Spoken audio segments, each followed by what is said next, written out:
Welcome to the Road to Redemption podcast with your host, Cam Williamson.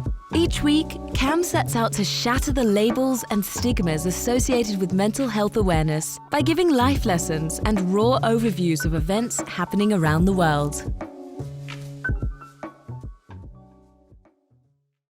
What is up, guys? Welcome back to this episode of the Road to Redemption podcast. I'm, as always, your grateful host, Cam Williamson. Today, we are going to discuss the topic of dread, feeling dread. I mentioned it about a month ago. It was a term that I had discovered new in my mental health journey. It's a feeling that I've felt since I was 16. I became at least familiar with the fact that that's what I was experiencing when I learned about it.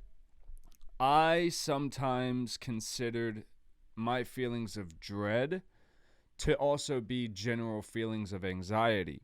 I can give you my experience of what dread feels like. There's been varying degrees of it, some of which I've been very grateful for in hindsight because they are great pinpoints for me to learn where fear lies within me and where my true self is really trying to talk to me. So we're going to get you there at the end of it. If you're familiar with dread, if you think you're dealing with dread, if you know you have anxiety, things like depression, and the feeling of dread falls somewhere in the spectrum of bad feelings for you, I hope you'll stay with us to the end and we can get you some relief. So the first time that I ever really remember feeling dread without knowing that's what I was experiencing, and it was really my first ever panic attack, right? I was sitting at a table I was 17, with my baby mom to be. I had a girl who was going to have my child at 17, and we were with her mom, and we were in the new stage of everyone was excited about the baby, right? So the mom took us out to dinner. It was just like a thing that me, my baby's mom, and the mom went, and immediately upon sitting down, I started to feel nauseous, and I didn't know why. Nothing was wrong. This was a very kind of normal routine that we would go out and eat together. And then all of a sudden the question was asked, like, what are you going to get, Cam? And I remember my vision tunneled. My hands got clammy. I started to sweat under my shirt to the point where I could feel it. And I felt my breath get very shallow, where it was kind of a... And I didn't know that I was panicking, but I knew that something was wrong with me. I was having an anxiety attack, right? Well, then my immediate thought was, if I show any sort of vulnerability here, these two are going to attack me. That was just kind of the dynamic of our relationship at that point, where everything I did that wasn't masculine and manly, I was a weak, coward piece of shit. Get over it. Just eat, whatever. So it was because I was dealing with a lot at the time, and I wasn't really dealing with it. It was going on around me, and I wasn't processing it. So in that moment, it all kind of manifested in, like, I don't like these people. These people aren't good for me. They're not safe for me. I haven't really had an appetite in a long time, but I never really figured out why. But now I'm stuck in this situation with these two people, and what? I can't see a way out of it, right? I'm about to have a baby with this girl. My life is going to be connected with her forever, which means I'm going to be connected to her mother forever, which means they're going to be able to treat me these ways forever. Dread. And the feeling of dread actually pulled me from my anxiety attack, where I was like, man, I better get used to this because this is my life now. And I remember I ordered a bowl of soup and I was able to take like 2 bites. And the whole time they pestered me, why aren't you eating? Why aren't you eating? Why aren't you eating? And I was like, just not really feeling good. I didn't know how else to describe it. Flash forward about 5 years, I was new into my 20s, and I was new into sobriety. I had struggled with alcoholism from about the time that I just told that story of when I was about 17. I was early in my 20s, and I was going out to dinner again in a public place with my mother and my first wife. It was my birthday, and we were celebrating the fact that my wife at the time and I were going to discuss possibly getting back together. We were separated and I was living with my mother, and they were taking me out for my birthday. Well, obviously, they weren't going to let me drink, but that's all I could think about. I think I was only like a week into sobriety. And I remember my mom said, hey, you two get together and take a picture. And I remember the exact same feeling came over. My stomach got into a knot. My hands started to sweat. I could feel, this time, sweat going down my neck. But it wasn't like physical sweat you could see. It was just, I felt it. I felt running sweat down my neck. I got really hot, and then I got really cold, and that was new. And I started to shake, like shiver out of fear. And my mom took this random timed picture, and she goes, Jesus Christ, Cam. And I was like, what? She goes, look at that. And guys, I looked like I literally had just seen like a real life ghost in front of me. I was wide-eyed. I was pale. It was bad. And she shows my ex-wife, thinking that she would think it was funny. And my ex-wife knew. I was miserable. I was miserable. I didn't feel safe. I didn't feel confident. I didn't feel okay. I was scared. And I was unable to even express the fact that I didn't want to be in public going through this. I didn't want to be, this wasn't the way that I wanted to celebrate my birthday, but the way everybody else wanted to celebrate it for me. And they wanted to celebrate all these things that I wasn't at the time okay with. Getting back with my wife, sobriety, all these things that I wasn't ready for. I saw no future in them. Despair. And it hit where I go, well, this is my wife. My mother's encouraging this so hard. My mother's the only constant person in my life, and she must know something more than I know to care this much. I must just be weak again.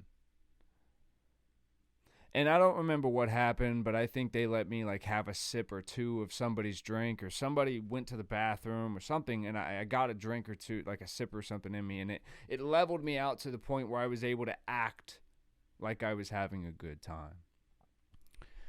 And then as far as dread goes, I didn't experience it again for a long time until the day after I lost a very important court custody battle case with my oldest daughter.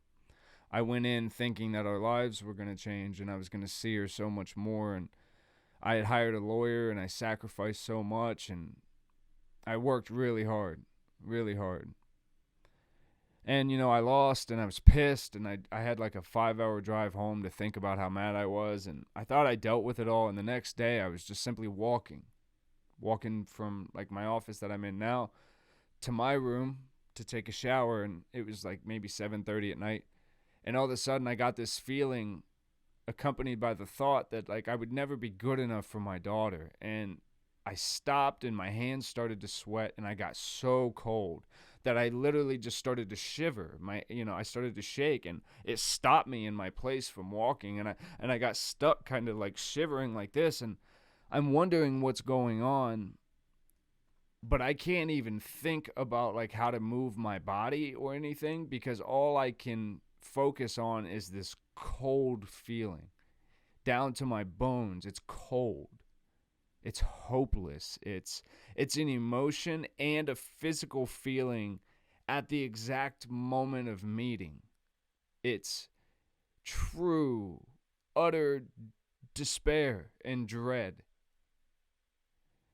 And then that moment passed and I focused on my body and breathing and trying to internally warm myself up with my own breath and stopping the shivering and this whole thing probably took 10 seconds, but I started to walk again and I was like, what the fuck? And I didn't mention it for weeks until I finally mentioned it to my wife.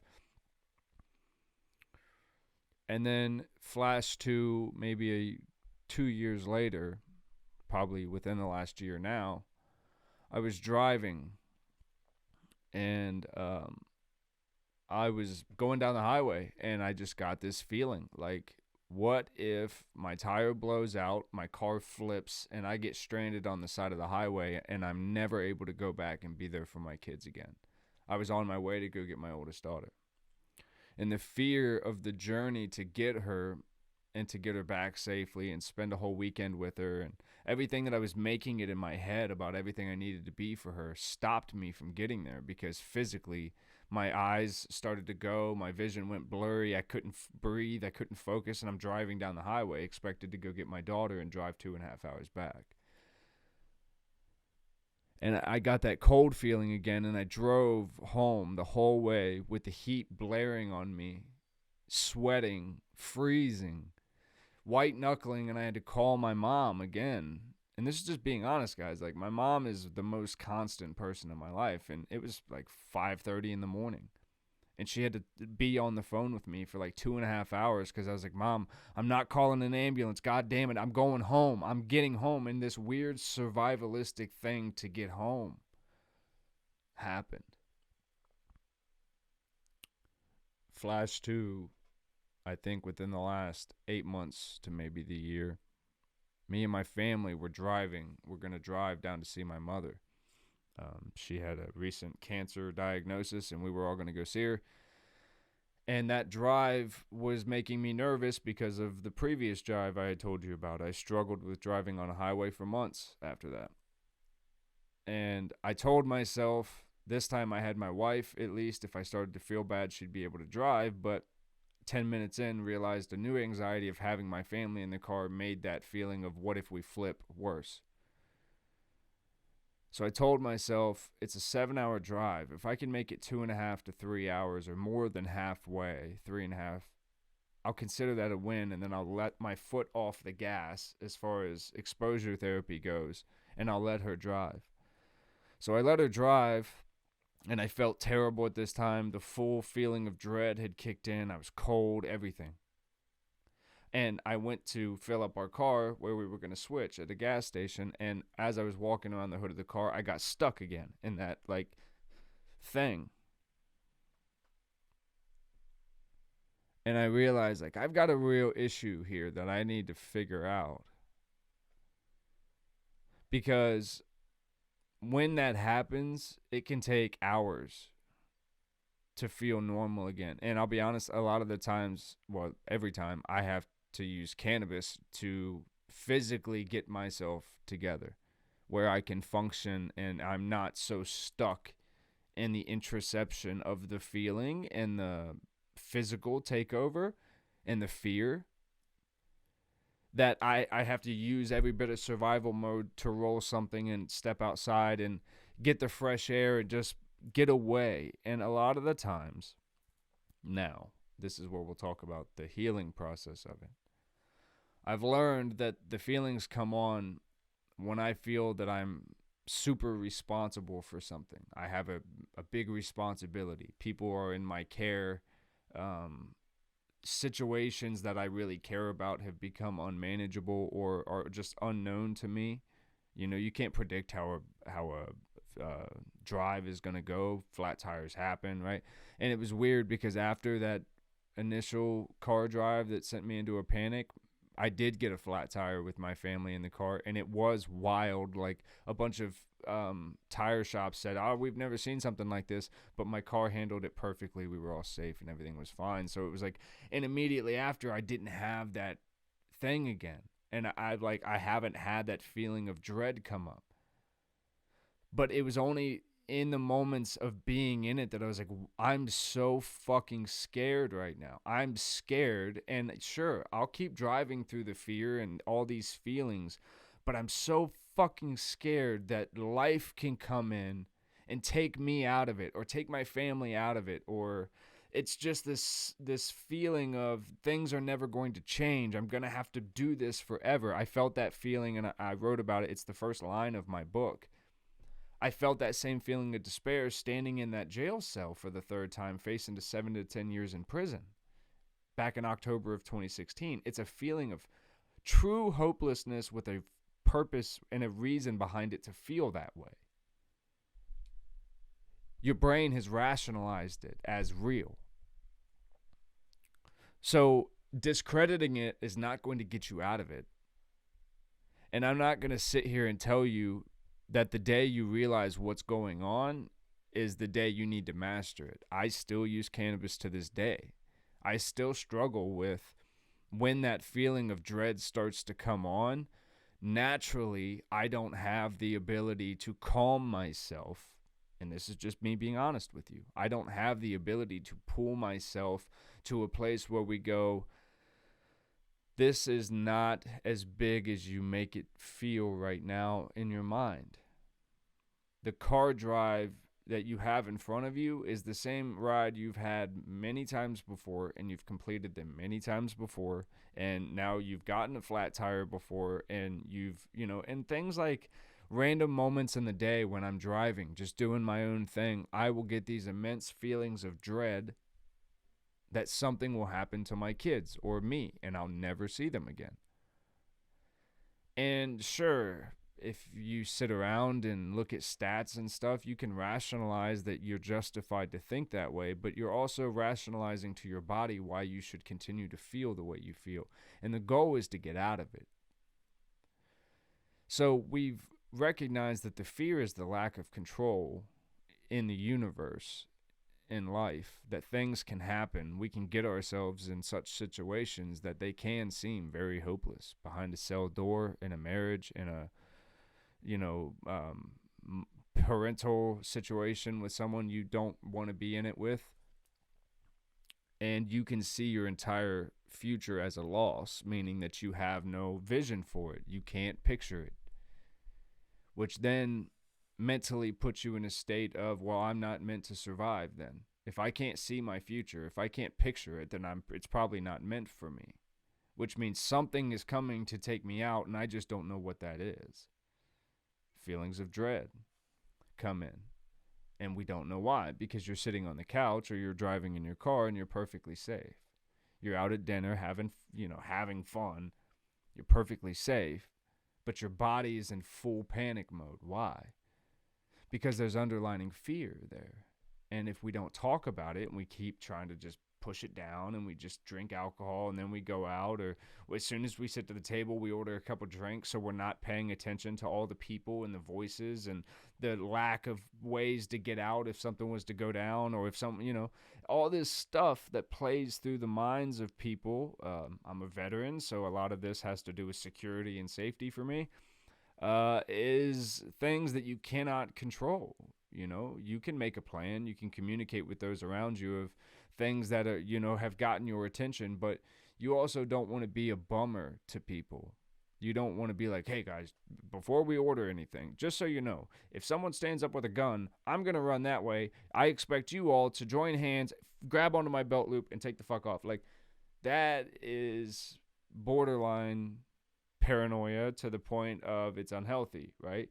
You can observe things, that cars need maintenance, that relationships may need to end, that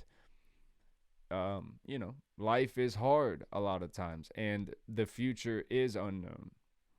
That's something that I think we all need a big refresher on coming out of the pandemic, which is life is very unknown. Everything can happen today. Anything could happen tomorrow, or absolutely nothing could happen of any difference either of those 2 days. It's all up in the air. Some of it has to depend on what you do every day, the actions you take, the words you speak, stuff like that. But there is always going to be the aspect of the unknown, and becoming hyper aware and hyper fearful of that is what gets us in a place of anxiety, dread, those types of things. I love you so much. I hope you'll thumbs up the video. Let everyone on YouTube know that you like it, right? That's good for me. Subscribe.